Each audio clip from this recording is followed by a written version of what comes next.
Oi gente, tudo bem com vocês? Eu tô aqui pra trazer mais um vídeo pra vocês. Na verdade, esse caso de hoje, eu não sei nem como eu vou chamar ele aqui, porque ele é um caso, mas ele tem um outro crime envolvido. Então, basicamente, a gente vai estar falando de duas pessoas, mas a gente vai ter foco principal no caso Ana Lívia Contarini. Mas a gente tem um segundo indivíduo envolvido nesse caso também, que foi mais uma vítima das mesmas pessoas que foram responsáveis pela morte da Ana Lívia. A gente tem os que foram responsáveis pela morte da Stephanie, que são as mesmas pessoas. Então, por isso eu vou estar trazendo os dois casos nesse mesmo vídeo, porque afinal elas eram irmãs, são do mesmo círculo familiar, então não tem por que eu trazer em vídeos separados, porque um crime tá ligado ao outro, vamos dizer assim. Então é isso, gente. Vamos pro caso. Eu espero que vocês gostem do vídeo. O que aconteceu com a Ana Lívia Contarini? Ela tinha 10 anos na época em que tudo ocorreu. Ela foi brutalmente assassinada pelo padrasto e pela sua mãe. O padrasto era Lucas Melo da Silva, que tinha 25 anos na época, e a mãe era Débora Almeida da Silva, que tinha 31 anos na época em que tudo aconteceu. Para contextualizar vocês, tudo começa dia 23 de agosto de 2021. Ele é um caso extremamente recente. E o departamento da polícia ele recebeu informações de que um corpo tinha sido encontrado. Inicialmente eles não sabiam que se tratava de uma criança, nem sabiam o que era direito, eles sabiam só da informação que um corpo havia sido encontrado, então eles precisavam ir até o local para poder averiguar melhor a situação e olhar a cena do crime, né, que levou à morte da menina. Isso tudo ocorreu num barracão que ficava no bairro de Perobas, na cidade de Contagem, em Minas Gerais. Esse barracão tinha um proprietário e esse proprietário havia locado o local pro Lucas e pra Débora, né? E lá eles viviam com as filhas, mas nesse meio tempo aí, faziam 5 dias que eles tinham sumido e não tinham aparecido mais ali no barracão, né? Eles tinham saído e não tinham voltado. As pessoas não tinham mais visto eles por ali.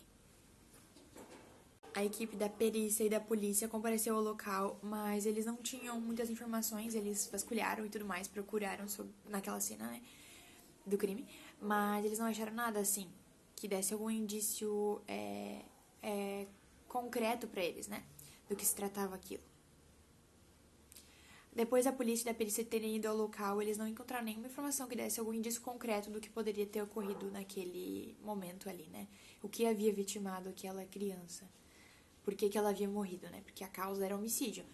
Mas não foi simplesmente deram um golpe e ela faleceu. Foi uma sequência de golpes, de socos, facadas, chutes, de uma sequência de espancamento, uma sessão de tortura, assim, que se você pensa é absurdo, porque a responsável foi a mãe. E o padrasto continuou. Então, assim, a história só piora, porque você pensa que as pessoas que deviam proteger aquela criança foi as que fizeram ela falecer. E aí, nesse momento que você percebe que a maldade humana, ela não tem cor, não tem raça, não tem classe social, ela não tem grau de parentesco também, não importa o quanto aquela pessoa ela é próxima a você, ou quanto você confia nela, ou quanto ela tem consideração a você, porque naquele momento isso tudo não faz diferença nenhuma, não muda nada, porque ela tá simplesmente botando pra fora, externando o que ela tem dentro dela, que no caso é maldade, perversidade, impulsividade e todas as piores características que um ser humano pode ter. Ela tá simplesmente colocando aquelas sensações que ela tem, que ela sente internamente, ela tá externando pro meio, e aí acaba que quem paga são as pessoas mais vulneráveis e mais inocentes.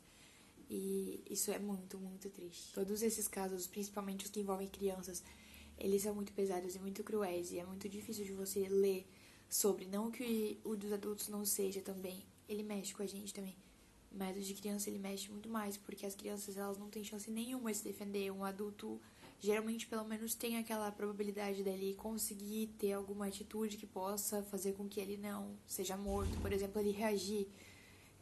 Já uma criança ela é indefesa, ela é totalmente inocente, então na maioria dos casos, elas não têm reação, simplesmente fazem e acontece, e ela morre. Não tem chance de escapar daquilo ali viva. No lixo desse barracão foi identificado um papel que estava no nome da Débora e também o nome da Ana Lívia, da criança, da filha mais velha do casal. Na verdade, esse cara, obviamente, né, ele era padrasto, né? O pai biológico dela, ele estava sem contato com ela porque a avó havia pedido uma medida protetiva contra o pai, porque alegava que o pai maltratava as crianças. Sendo que a justiça, nesse momento, ela foi extremamente falha, porque não teve comprovação nenhuma de que o pai agredia, de que o pai maltratava, que o pai deixava sem comer, que o pai era negligente com o cuidado com as crianças. Então, foi foi bem ridículo isso que fizeram de botar uma medida protetiva. Porque aí acabou que a guarda ficou só pra mãe. E foi ali que, tipo, desandou tudo, porque daí o pai não tinha acesso. O pai tinha interesse em ver como as filhas estavam, mas ele não conseguia contato. Tipo, ele não podia se aproximar, ele tava proibido. Tinha uma medida de justiça proibindo ele, né? E é o que mais doido pensar, porque a avó alegou que a mãe, ela sofria de problemas mentais. Aí a gente pensa, então, se ela sofre de problemas mentais, como que ela vai ser capaz de cuidar de crianças? Como que a guarda vai poder ir só pra ela se ela sofre de tantos transtornos assim? Porque se a gente pensar, uma pessoa assim, ela não tem condições, ela mal cuida dela mesma, como que ela vai cuidar de outra? Então é muito doido pensar dessa forma, porque se ela realmente tinha problemas, como que ela ia poder cuidar daquelas crianças? É uma coisa que não faz sentido nenhum. Porque a gente entende que a partir do momento que tem uma doença mental, ela torna a pessoa incapacitante, né? Tipo, ela dá limitações pra pessoa. Então ela não vai conseguir fazer tudo que uma pessoa que não tem aquela condição, aquele transtorno mental conseguiria. Então, como que ela vai conseguir cuidar de crianças, sabe? Tipo, é uma coisa que não faz sentido nenhum. E o juiz que tomou essa decisão ali, sem provas, simplesmente, ele é tão responsável quanto a mãe e quanto o padrasto por isso tudo que aconteceu. Ele foi responsável indiretamente, né? Porque ele não cometeu os crimes, né? Mas ele também não foi justo, porque não tinha provas de que o pai agredia as crianças, de que o pai maltratava, não tinha prova. Simplesmente foi, tipo, a avó pediu e ele aceitou em dar a medida restritiva pro pai biológico das crianças. Então, assim, é uma coisa que é extremamente revoltante e deixa a gente bastante indignado, porque a justiça poderia ter feito um papel que faria diferença na vida dessas crianças, né? Um papel de cuidar, de proteger. E tem tantas leis que protegem as crianças e os adolescentes, mas elas têm que ser bem aplicadas, né? O profissional tem que ser bem correto para que ele faça bom uso de tudo isso que existe. Não adianta ter recurso e a pessoa não saber usar, né? Segundo o que se sabe, a discussão começou porque a Ana Lívia levantou o tom de voz para sua mãe numa discussão. E tem versões que falam também que ela empurrou a mãe. E nesse momento a mãe ela estava grávida. Então ela achou que a menina ia fazer ela perder o bebê dela, que ela queria fazer ela perder o bebê dela, tipo, que foi proposital, que ela empurrou ela e ela queria matar o bebê que tava na barriga dela. Porque esse bebê era do Lucas, né, no caso do padrasto. E ela já tinha ficado grávida antes disso e ela havia perdido um bebê. Então ela tava com muito medo de perder outro, de passar por esse trauma, né? Passar por essa perda trágica que faz um estrago bem grande na vida de alguém. E aí ela tava preocupada com isso. Então, quando a menina empurrou ela, ela viu aquilo ali como uma gota d'água e ela começou a espancar a menina. Espancou, socou, deu facadas também. E nisso o padrasto viu que a mãe tava agredindo e ao mesmo tempo ele começou a agredir também. Ele agrediu até a menina com um cabo de vassoura. Nos exames iniciais foi levantada a hipótese de que ela poderia ter sofrido abuso sexual, mas depois isso foi descartado. Por conta de algumas lesões, né, indicou que talvez poderia ter acontecido aquilo ali. A hipótese do abuso sexual ela foi descartada porque não havia confirmações. Havia marcas de equimose, por exemplo, na parte genital dela, na vulva, equimose na parte abdominal, que elas ocorrem através do intestino, que o intestino vai, tipo, manchando o abdômen, é uma mancha verde. Então, tem várias lesões que podem ser identificadas, né, pós-morte ali, e que você consegue ter mais ou menos uma noção de quanto tempo, mais ou menos, aquele cadáver, né, tá ali, porque daí você vê pela cor dos hematomas, que eles vão variando de acordo com o tempo, vê também pelo grau de lesões, né? Tem coisa que já tava cicatrizando, tipo assim, a menina ela não foi agredida pela primeira vez ali naquele momento antes dela morrer. Ela tinha lesões que comprovavam que eram já lesões de longa data, que eram lesões que estavam cicatrizando, ela tava de atadura. Então, assim, ela era extremamente agredida, torturada diariamente, provavelmente. Não foi naquele dia que aconteceu pela primeira vez. Aquele dia aconteceu a última, porque ela não teve chance de se defender, porque ela não teve chance de se defender e nem de sair viva daquela ali. Então foi a última, mas não quer dizer que foi a primeira. Muito provavelmente, pelo que se tem ali de indícios, não foi a primeira vez. Foi a última, porque ela não escapou com vida dessa vez.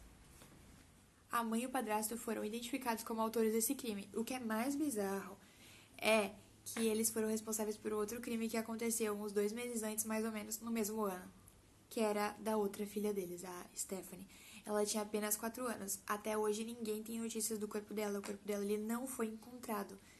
é relatado que ela foi jogada de uma ponte, mas ninguém nunca achou o cadáver, nunca achou a prova do corpo dela.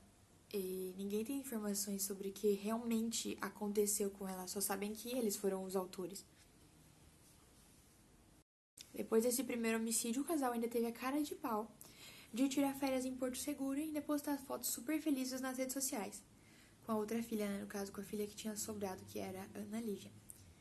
Então, assim, gente, é extremamente absurdo, cruel, bizarro, é revoltante. Ele traz todas as sensações ruins possíveis e impossíveis na gente nesse momento, principalmente quando a gente vai lendo cada vez mais. Tinha lugares em que dizia também que o casal diz que matou a Ana Lívia porque ele tava, tipo, tomado por forças sobrenaturais, porque tinha alguém mandando eles fazerem aquilo ali.